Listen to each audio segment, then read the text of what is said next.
Chapter 6 of Wuthering Heights by Emily Bronte. Mr. Hindley came home to the funeral, and, a thing that amazed us, and set the neighbours gossiping right and left, he brought a wife with him.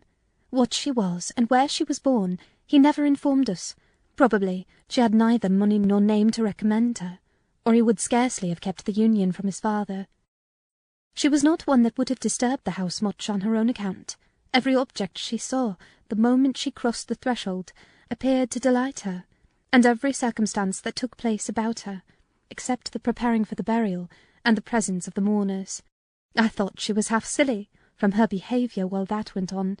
She ran into her chamber, and made me come with her, though I should have been dressing the children, and there she sat shivering and clasping her hands, and asking repeatedly, "Are they gone yet?" Then she began describing with hysterical emotion the effect it produced on her to see black, and started, and trembled, and at last fell a-weeping, and when I asked what was the matter, answered she didn't know, but she felt so afraid of dying. I imagined her as little likely to die as myself. She was rather thin, but young and fresh-complexioned, and her eyes sparkled as bright as diamonds. I did remark, to be sure, that mounting the stairs made her breathe very quick, that the least sudden noise set her all in a quiver, and that she coughed troublesomely sometimes, but I knew nothing of what these symptoms portended, and had no impulse to sympathize with her. We don't in general take to foreigners here, Mr. Lockwood, unless they take to us first. Young Earnshaw was altered considerably in the 3 years of his absence. He had grown sparer, and lost his colour, and spoke and dressed quite differently, and on the very day of his return he told Joseph and me we must thenceforth quarter ourselves in the back kitchen, and leave the house for him. Indeed, he would have carpeted and papered a small spare room for a parlour, but his wife expressed such pleasure at the white floor and huge glowing fireplace, at the pewter dishes and elf-case, and dog-kennel, and the wide space there was to move about in where they usually sat, that he thought it unnecessary to her comfort, and so dropped the intention. She expressed pleasure, too, at finding a sister among her new acquaintance, and she prattled to Catherine, and kissed her, and ran about with her, and gave her quantities of presents at the beginning. Her affection tired very soon, however, and when she grew peevish, Hindley became tyrannical. A few words from her, evincing a dislike to Heathcliff, were enough to rouse in him all his old hatred of the boy. He drove him from their company to the servants, deprived him of the instructions of the curate, and insisted that he should labour out of doors instead, compelling him to do so as hard as any other lad on the farm. Heathcliff bore his degradation pretty well at first, because Cathy taught him what she learnt, and worked or played with him in the fields. They both promised fair to grow up as rude as savages, the young master being entirely negligent how they behaved, and what they did, so they kept clear of him. He would not have even seen after their going to church on Sundays, only Joseph and the curate reprimanded his carelessness when they absented themselves, and that reminded him to order Heathcliff a flogging, and Catherine a fast from dinner or supper. But it was one of their chief amusements to run away to the moors in the morning and remain there all day, and the after-punishment grew a mere thing to laugh at. The curate might set as many chapters as he pleased for Catherine to get by heart, and Joseph might thrash Heathcliff till his arm ached. They forgot everything the minute they were together again, at least the minute they had contrived some naughty plan of revenge, and many a time I've cried to myself to watch them growing more reckless daily, and I not daring to speak a syllable, for fear of losing the small power I still retained over the unfriended creatures. One Sunday evening it chanced that they were banished from the sitting-room, for making a noise, or a light offence of the kind, and when I went to call them for supper, I could discover them nowhere. We searched the house, above and below, and the yard and stables. They were invisible, and at last Hindley, in a passion, told us to bolt the doors, and swore nobody should let them in that night. The household went to bed, and I, too, anxious to lie down, opened my lattice and put my head out to hearken, though it rained, determined to admit them in spite of the prohibition, should they return. In a while I distinguished steps coming up the road, and the light of a lantern glimmered through the gate. I threw a shawl over my head, and ran to prevent them from waking Mr. Earnshaw by knocking. There was Heathcliff, by himself. It gave me a start to see him alone. "Where is Miss Catherine?" I cried hurriedly. "No accident, I hope?" At Thrushcross Grange, he answered. And I would have been there too, but they had not the manners to ask me to stay. Well, you will catch it, I said. You'll never be content till you're sent about your business. What in the world led you wandering to Thrushcross Grange? Let me get off my wet clothes, and I'll tell you all about it, Nelly, he replied. I bid him beware of rousing the master, and while he undressed and I waited to put out the candle, he continued. Cathy and I escaped from the wash-house to have a ramble at Liberty, and getting a glimpse of the Grange lights, we thought we would just go and see whether the Lintons passed their Sunday evenings standing shivering in corners, while their father and mother sat eating and drinking and singing and laughing and burning their eyes out before the fire. Do you think they do? Or reading sermons and being catechized by their manservant and set to learn a column of Scripture names if they don't answer properly? Probably not, I responded. They are good children, no doubt, and don't deserve the treatment you receive for your bad conduct. Can't, Nelly, he said. Nonsense. We ran from the top of the heights to the park without stopping, Catherine completely beaten in the race because she was barefoot. You'll have to seek for her shoes in the bog tomorrow. We crept through a broken hedge, groped our way up the path, and planted ourselves on a flower plot under the drawing-room window. The light came from thence. They had not put up the shutters, and the curtains were only half closed. Both of us were able to look in by standing on the basement and clinging to the ledge, and we saw, it was beautiful.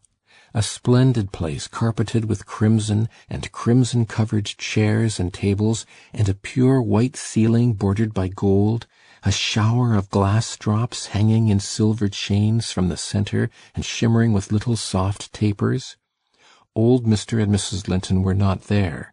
Edgar and his sisters had it entirely to themselves. Shouldn't they have been happy? We should have thought ourselves in heaven. And now, guess what your good children were doing. Isabella, I believe she is 11, a year younger than Cathy, lay screaming at the farther end of the room, shrieking as if witches were running red-hot needles into her. Edgar stood on the hearth weeping silently, and in the middle of the table sat a little dog, shaking its paw and yelping, which from their mutual accusations we understood they had nearly pulled in two between them. The idiots! That was their pleasure. To quarrel who should hold a heap of warm hair, and each begin to cry because both, after struggling to get it, refused to take it. We laughed outright at the petted things. We did despise them. When would you catch me wishing to have what Catherine wanted, or find us by ourselves seeking entertainment in yelling and sobbing and rolling on the ground, divided by the whole room? I'd not exchange for 1,000 lives my condition here for Edgar Linton's at Thrushcross Grange, not if I might have the privilege of flinging Joseph off the highest gable and painting the house front with Hindley's blood. Hush, hush, I interrupted. Still you have not told me, Heathcliff, how Catherine is left behind. I told you we laughed, he answered. The Lintons heard us, and with one accord they shot like arrows to the door. There was silence, and then a cry, "Oh, mamma, mamma! Oh, papa! Oh, mamma! Come here! Oh, papa! Oh!" They really did howl out something in that way. We made frightful noises to terrify them still more, and then we dropped off the ledge, because somebody was drawing the bars, and we felt we had better flee. I had Cathy by the hand, and was urging her on, when all at once she fell down.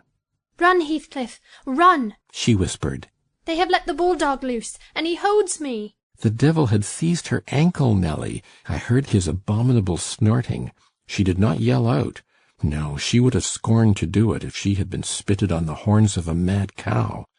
I did, though. I vociferated curses enough to annihilate any fiend in Christendom, and I got a stone and thrust it between his jaws and tried with all my might to cram it down his throat. A beast of a servant came up with a lantern at last, shouting, "Keep fast, Skulker, keep fast." He changed his note, however, when he saw Skulker's game. The dog was throttled off, his huge purple tongue hanging half a foot out of his mouth, and his pendant lips streaming with bloody slaver. The man took Cathy up. She was sick, not from fear, I'm certain, but from pain. He carried her in. I followed, grumbling execrations and vengeance. "What pray, Robert?" hallooed Linton from the entrance. "Skulker has caught a little girl, sir," he replied. "and there's a lad here." he added, making a clutch at me. Who looks an out-and-outer. Very like the robbers were for putting them through the window to open the doors to the gang after all were asleep, that they might murder us at their ease. Hold your tongue, you foul-mouthed thief, you. You shall go to the gallows for this. Mr. Linton, sir, don't lay by your gun. No, Robert, said the old fool. The rascals knew that yesterday was my rent day. They thought to have me cleverly. Come in, I'll furnish them a reception. There, John, fasten the chain. Give Skulker some water, Jenny. To be at a magistrate in his stronghold, and on the Sabbath, too. Where will their insolence stop? Oh, my dear Mary, look here. Don't be afraid, it is but a boy. Yet the villain scowls so plainly in his face. Would it not be kindness to the country to hang him at once, before he shows his nature and acts as well as features? He pulled me under the chandelier, and Mrs. Linton placed her spectacles on her nose and raised her hands in horror.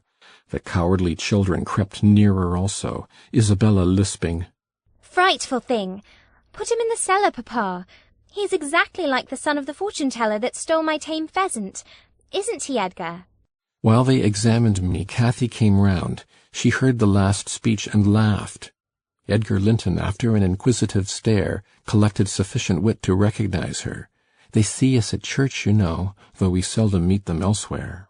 "That's Miss Earnshaw," he whispered to his mother. "and look how Skulker has been there. How her foot bleeds." "Miss Earnshaw? Nonsense!" cried the dame. "Miss Earnshaw's carrying the country with a gipsy. And yet, my dear, the child is in mourning, surely it is, and she may be lamed for life." What culpable carelessness in her brother! exclaimed Mr. Linton, turning from me to Catherine. I've understood from Shielders That was the curate, sir. that he lets her grow up in absolute heathenism. But who is this? Where did she pick up this companion? Oh, I declare he is that strange acquisition my late neighbour made in his journey to Liverpool. A little Lascar, or an American or Spanish castaway. "A wicked boy, at all events," remarked the old lady. "and quite unfit for a decent house. Did you notice his language, Linton? I'm shocked that my children should have heard it." I recommenced cursing. Don't be angry, Nelly. And so Robert was ordered to take me off.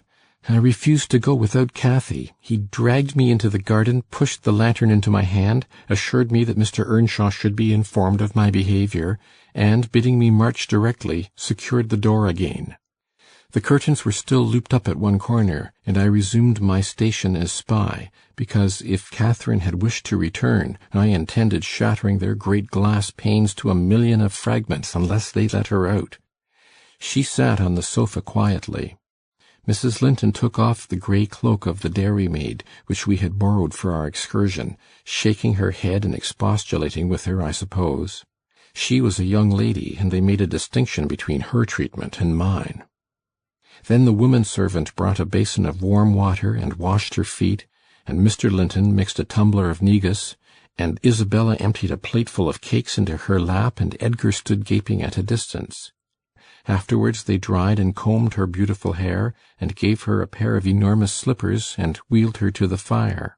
And I left her, as merry as she could be, dividing her food between the little dog and Skulker, whose nose she pinched as he ate, and kindling a spark of spirit in the vacant blue eyes of the Lintons, a dim reflection from her own enchanting face. I saw they were full of stupid admiration. She is so immeasurably superior to them, to everybody on earth. Is she not, Nelly? "There will more come of this business than you reckon on," I answered, covering him up and extinguishing the light. "You are incurable, Heathcliff, and Mr. Hindley will have to proceed to extremities, see if he won't." My words came truer than I desired. The luckless adventure made Earnshaw furious, and then Mr. Linton, to mend matters, paid us a visit himself on the morrow, and read the young master such a lecture on the road he guided his family that he was stirred to look about him in earnest. Heathcliff received no flogging, but he was told that the first word he spoke to Miss Catherine should ensure a dismissal, and Mrs. Earnshaw undertook to keep her sister-in-law in due restraint when she returned home, employing art, not force, with force she would have found it impossible. End of chapter 6.